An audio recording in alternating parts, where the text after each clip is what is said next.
Headlines आपने जानी। Bulletin के आगाज में बात करेंगे रूस यूक्रेन तनाज़े के हवाले से।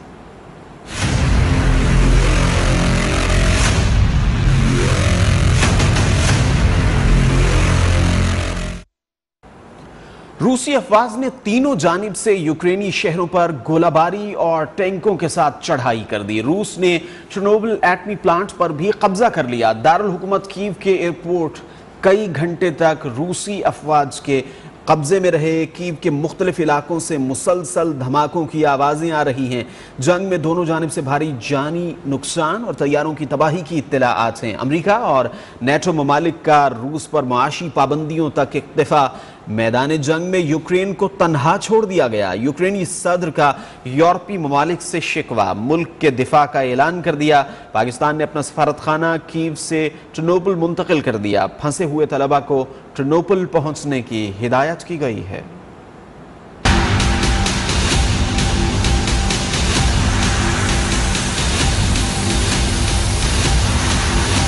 रूसी अफवाज के यूक्रेन पर हमले का दूसरा रोज। रूसी अफवाज ने शदीद बमबारी के बाद शुमाल मशरिक और जुनूब की जानिब से बड़े पैमाने पर हमला कर दिया। गैर मुल्की मीडिया के मुताबिक रूसी अफवाज के टैंक बरदार दस्ते दारुल हुकूमत से महज 20 मील दूर पहुंच चुके हैं। दारुल हुकूमत कीव के एयरपोर्ट कई घंटे तक रूसी अफवाज के कब्जे में रहा, जिसे यूक्रेनी फौज ने दोबारा हासिल कर लिया। हमले के दौरान कंट्रोल टावर समेत एयरपोर्ट को भारी नुकसान पहुँचा है। कीव के मुख्तलिफ इलाकों से मुसलसल धमाकों की आवाजें आ रही हैं। दोनों जानिब से भारी जानी नुकसान और तैयारों, हेलीकॉप्टर्स और टैंकों की तबाही की इत्तलात सामने आ रही है। यूक्रेनी हुकाम ने 137 हलाकतों की तस्दीक कर दी है, जिसमें फौजी और शहरी भी शामिल हैं। यूक्रेन में कर्फ्यू नाफिज करके शहरियों के मुल्क छोड़ने पर पाबंदी आयद कर दी गई है। ताहम बड़े पैमाने पर लोग शहरों से दूर महफूज मकामात की तरफ नकल मकानी कर रहे हैं। यूक्रेन को जंग में धकेल कर अमरीका और नेटो ममालिक तन्हा छोड़ गए। रूसी अफवाज के ताबड़तोड़ हमलों के सामने यूक्रेनी अफवाज तन्हा लड़ रही हैं। यूक्रेनी सदर ने भी शिकवे का इजहार कर दिया। मुल्क के भरपूर दिफा का ऐलान।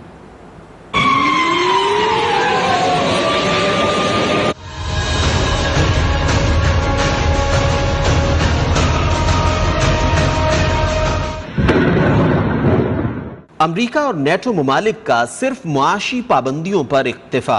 मैदान जंग में यूक्रेन को तन्हा छोड़ दिया गया। अमरीकी सदर जो बाइडन, ऑस्ट्रेलियाई वजीर आजम समेत मुख्तलिफ मुल्कों ने रूस पर पाबंदियां बढ़ा दी हैं, जबकि रूसी अफवाज की जानिब से ताबड़तोड़ हमलों के सामने यूक्रेनी फौज तन्हा लड़ रही है।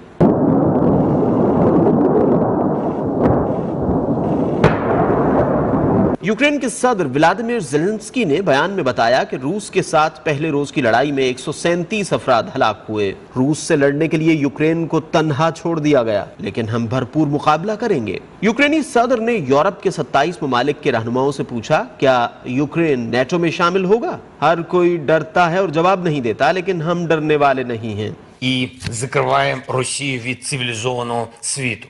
Наше національне завдання, щоб ця завіса проходила не по нашій українській території, а вдома. यूक्रेनी वजीर दिफा का कहना था कि रूसी फौज के कब्जे से कीव एयरपोर्ट का कंट्रोल दोबारा हासिल कर लिया है। रूसी सदर व्लादिमीर पुतिन ने मगरबी ममालिक को खबरदार किया है कि वो यूक्रेन तनाज़े से दूर रहें। अगर किसी ने रूस को रोकने या खतरा बनने की कोशिश की तो उसे ऐसा जवाब दिया जाएगा जो पहले कभी नहीं देखा गया होगा। मॉस्को में अहम इजलास की सदारत करते हुए रूसी सदर व्लादिमीर पुतिन ने कहा कि मॉस्को के पास रूस की सलामती को यकीनी बनाने के लिए यूक्रेन पर हमला करने के सिवा कोई चारा नहीं था। अमेरिका ने रूस पर बरामदात समेत नई पाबंदियां लगा दी। कहा, रूस ने बिला जवाज यूक्रेन पर हमला करके आलमी कवानीन की खिलाफ वर्जी की है। रूस को अब भारी कीमत चुकाना पड़ेगी। बातचीत का कोई इरादा नहीं। अमेरिकी सदर ने रूसी अशराफिया और उनके खानदानों पर पाबंदियों का भी ऐलान किया है।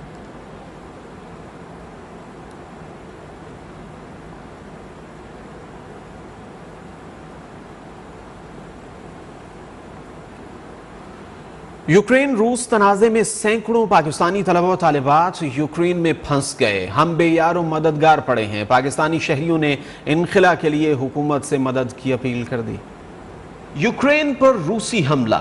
यूक्रेन में तालीम के हुसूल के लिए मौजूद सैकड़ों तलबा फंस गए। पाकिस्तानी तलबा का कहना है, पाकिस्तानी सफारत खाने की जानिब से हमारी कोई मदद नहीं की जा रही। हम बेयारो मददगार पड़े हैं। हुकूमत पाकिस्तान हमारी मदद करे। यहाँ आप देख सकते हैं कि पूरा यूक्रेन में जितने भी यहाँ इस टाइम ओलेक्सीवस्का स्टेशन में बैठे हुए हैं, ये सारे पाकिस्तानी हमारे बिल्कुल साथ हैं। कोई हमारी एम्बेसी ने हमें मदद नहीं की।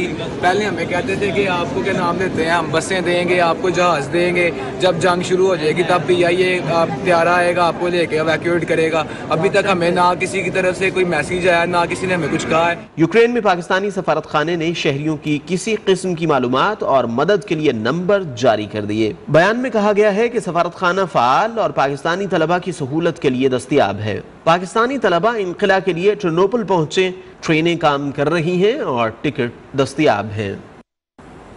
यूक्रेन हमले पर रूस के खिलाफ मुख्तलिफ मुल्कों में एहतजाजी मुजाहरे शुरू हो गए। गैर मुल्की मीडिया के मुताबिक जापान, अमरीका, बरतानिया समेत यूरोप भर में रूसी सफारत खानों के सामने एहतजाजी मुजाहरे किए गए और ताकत के इस्तेमाल की शदीद मजम्मत की गई। बरतानिया में मुजाहरे के दौरान शहरी रो पड़े। फ्रांस के दारुल हुकूमत पेरिस और स्पेन के शहर मैड्रिड में भी सैकड़ों शहरी सड़कों पर आ गए। स्विट्जरलैंड के शहर बर्न और अमेरिका के शहरों न्यूयॉर्क और वाशिंगटन में भी अक़वाम मुत्तहिदा के दफ्तर और रूसी सफारत खानों के सामने एहतजाज किया गया है।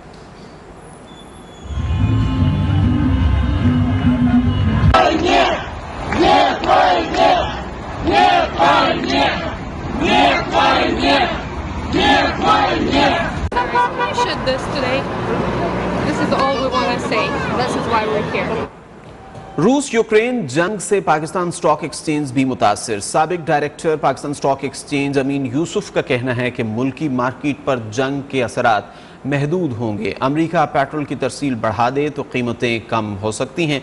उनका मजीद क्या कहना है जानते हैं नुमाइंदा न्यूज़ वन मोहम्मद हमजा गिलानी से। जी हमजा गिलानी, आलमी मार्केट के उतार चढ़ाव से मुतालिक क्या कहना है इनका? जी बिल्कुल, रूस और यूक्रेन के माबैन जंगी तनाजे के बाइस मुल्क की मौसी सूरत हाल अब क्या रहेगी, स्टॉक मार्केट की पोजीशन आइंदा आने वाले दिनों में कैसी रहेगी, इस हवाले से मेरे साथ मौजूद हैं पाकिस्तान स्टॉक एक्सचेंज के साबिक डायरेक्टर अमीन यूसुफ। मैं इनसे जानूंगा क्या समझते हैं। आज तो करेक्शन देखने में आ रही है, तो ओवरऑल आइंदा आने वाले दिनों में आप क्या देखते हैं कि स्टॉक मार्केट पोजीशन बेहतर रहेगी? उधर ऑयल की प्राइसेस में भी कभी वाक़ई हो रही है, डॉलर महंगा हो रहा है, गोल्ड महंगा हो रहा है, क्या क्रिएट होगा इसका? देखिए, ऑब्वियसली जब वॉर होती है, इस किस्म की सिचुएशन होती है तो इम्पैक्ट इकोनॉमीज में आता है। दुनिया भर की मार्केट कल नीचे गई, हमारी मार्केट भी गई। हमारी मार्केट ऑलरेडी वैसे ही नीचे लेवल पे ट्रेड कर रही थी और लोअर मल्टीपल पे अगर आप ट्रेड कर रही है तो कहते हैं ना कि कीमे का कितना कीमा निकलेगा। तो मेरे ख्याल में ये तो एक अपॉर्चुनिटी थी कल इन्वेस्टर के लिए जो लॉन्ग टर्म होल्ड कर रहा होता है और अच्छे स्टॉक्स पिक कर रहा होता है जिनमें डिविडेंड यील्ड है। देखिए, कंपनीज परफॉर्म कर रही हैं, इकोनॉमी हमारी में कोई इशू नहीं है। मेन ये टेम्पररी क्राइसिस है। देखिए, जब टेम्पररी क्राइसिस आता है तो दुनिया भर की मार्केटें घटती हैं और उसको एब्जॉर्ब कर जाती हैं। हमारी मार्केट में कोई इतना बड़ा इशू नहीं है। हमारा सिर्फ एक इशू है कि ऑयल का। हमारी अगर ऑयल की प्राइसेस ऊपर जाती हैं तो हमारी इकोनॉमी पूरी डिस्टर्ब हो जाती है। अगर ऑयल की प्राइसेस वापस स्टेबलाइज हो जाएंगे और यूरोप की साइड पर आप देख रहे हैं कोई भी कुछ नहीं कह रहे, सब खामोश बैठे हुए हैं, तो हर कोई अपनी सियासत कर रहा है। तो वही वाली बातें, जब सियासत होती है तो फिर सारी चीजें ऐसी ही हो जाती है, सिर्फ बातें ही होती हैं और बातें जो थोड़े दिन के बाद खत्म हो जाती हैं। बहुत शुक्रिया, आपने इनके कमेंट सुने। इनका ये कहना है कि रूस और यूक्रेन के अगर मामला में बेहतरी आती है तो मुल्क की मईशत पर जो है वो उसके मुस्बत असर जी हमजा, आपको शुक्रिया आपने आगाह किया। रूस यूक्रेन कशीदगी पर पाकिस्तानी अवाम भी फिक्रमंद। कहते हैं पाकिस्तान हर साल यूक्रेन से गंदम दरामद करता है। कशीदगी के पूरे खित्ते समेत पाकिस्तान पर भी मनफी असरात पड़ सकते हैं। हुकूमत को बेहतर हिकमत अमली अपनानी चाहिए। मज़ीद तफसीलात जानेंगे नुमाइंदा न्यूज़ वन अहमद नवाज से, जो इस वक्त इस्लामाबाद के ब्लू एरिया में मौजूद हैं। अहमद नवाज, बताइए शहरी क्या कहते हैं?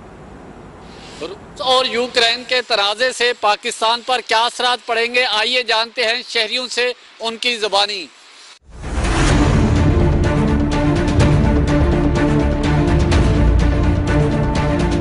पाकिस्तान पे इसके ऊपर बड़े अच्छे असरात भी पड़ सकते हैं और बुरे भी। फ्यूल प्राइसेस बहुत रिकॉर्ड की ऊपर जा सकती हैं और हमारा ब्लॉक जो है वो चेंज हो रहा है अमेरिका से, तो उसकी कॉन्सिक्वेंसेस आपको पता है कि फिर बड़े मनफी पड़ेंगे हमारे मुल्क के ऊपर। ये पेट्रोल, गंदम ये वगैरह हम वहाँ से मंगवाते हैं तो इसकी चक्कर से बहुत सारा असर पड़ेगा पाकिस्तान पे। यूक्रेन से हम हर साल गंदम मंगवाते हैं तो पाकिस्तान में गंदम का बहरान पैदा हो सकता है। रूस और यूक्रेन की जो इस टाइम जंग छिड़ी हुई है उसमें पाकिस्तान के काफ़ी असरात हो सकते हैं।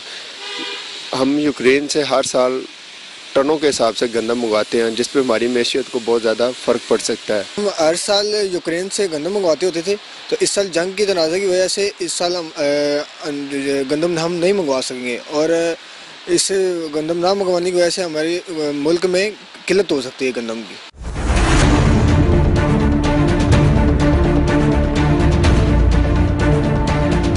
शहरियों का कहना है कि रूस और यूक्रेन के दरमियान तनाज़े से पाकिस्तान पर बराह रास्त असर पड़ सकता है। पाकिस्तान हर साल यूक्रेन से गंदम मंगवाता है और ग़िज़ाई बहरान पैदा होने का खदशा हो सकता है।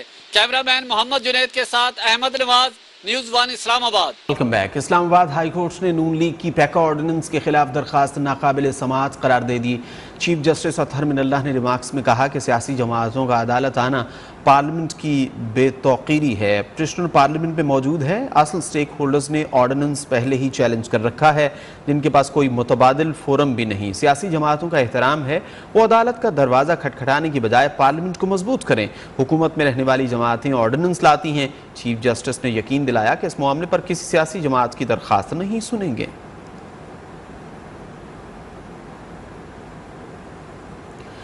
इस्लामाबाद की डिस्ट्रिक्ट सेशन अदालत ने सीनियर सहाफ़ी मोहसिन बेग की नाजायज़ असलहा रखने के मुकदमे में ज़मानत मंजूर कर ली।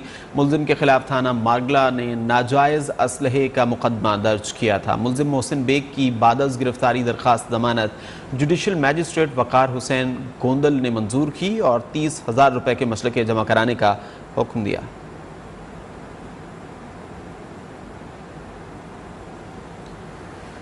न्यूज़ 1 नशरियात की जबरी बंदिश 15वें रोज़ भी जारी है। न्यूज़ 1 की बंदिश के खिलाफ मुल्क भर में सहाफ़ती तंजीमें और सिविल सोसाइटी सरापा एहतजाज हैं। मुख्तलिफ शहरों में न्यूज़ 1 की नशरियात केबल पर नहीं दिखाई जा रही। चंद शहरों में नशरियात दिखाई जा रही हैं, ताहम दबाव के बायस न्यूज़ 1 को आखिरी नंबर्स पर धकेल दिया गया। न्यूज़ 1 TV की जबरी बंदिश के खिलाफ मुख्तलिफ शहरों में सहाफ़ती तंजीमों की जानिब से एहतजाजी मुजाहिरों का सिलसिला जारी है।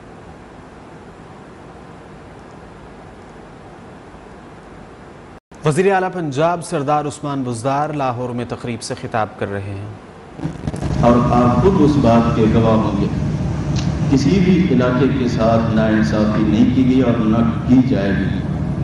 पाकिस्तान तहरीक इंसाफ का मिशन इंसाफ करना है, गुड गवर्नेंस देना है और लोगों को बुनियादी सहूलतें फराहम करनी है। और उसके लिए मैं खुद हर डिस्ट्रिक्ट में, हर तहसील में, सूबे के हर जगह पे अपने जो इलेक्टेड रेप्स हैं, जो पार्टी के लोग हैं, जो एक सिविल एडमिनिस्ट्रेशन है, मेरा उनके साथ रब्ता होता है और मैं खुद ट्रैवल करता हूँ, विज़िट करता हूँ और वहाँ की जो प्रॉब्लम्स हैं उसको हम रिट्रेस करते हैं। ये हम प्रायोरिटी पे इंशाअल्लाह और जितने भी मसाइल होंगे उसको हल करना ये हमारी जिम्मेदारी है। आज जिस जगह पे हम खड़े हैं इस पे इंशाअल्लाह काम शुरू हो गया है और अपने मुकर्रर वक्त पे ये 4.5 अरब रुपए का प्रोजेक्ट है। इससे इस इलाके की जो तरक्की है वो होगी। और यहाँ से शाहदरा जो कि थोड़े फासले पे है और यहाँ काफ़ी अरसे से इसका मुतालबा किया जाता है कि वहाँ पे फ्लाई ओवर की ज़रूरत है, वो इंशाअल्लाह मैं आपसे वादा करता हूँ कि इस PSDP और LDP में इंशाअल्लाह इस स्कीम को शामिल करके एग्जीक्यूट किया जाएगा। वज़ीर आला पंजाब सरदार उस्मान बुज़दार लाहौर में तकरीब से खिताब कर रहे थे। Welcome back. कराची समेत सिंध भर में 28 फरवरी से 6 मार्च तक इंसदाद पोलियो मुहिम का ऐलान। वज़ीर आला सिंध ने वालिदैन को इंसदाद पोलियो टीमों से ताउन की हिदायत कर दी। कहा, सिंध में जुलाई 2020 से अब तक एक भी पोलियो का केस रिपोर्ट नहीं हुआ। इंसदाद पोलियो मुहिम में सिंध के 30 अजला में 1 करोड़ बच्चों को हिफाजती कतरे पिलाए जाएंगे। 70,000 से ज़ायद पोलियो वर्कर्स मुहिम में हिस्सा लेंगे।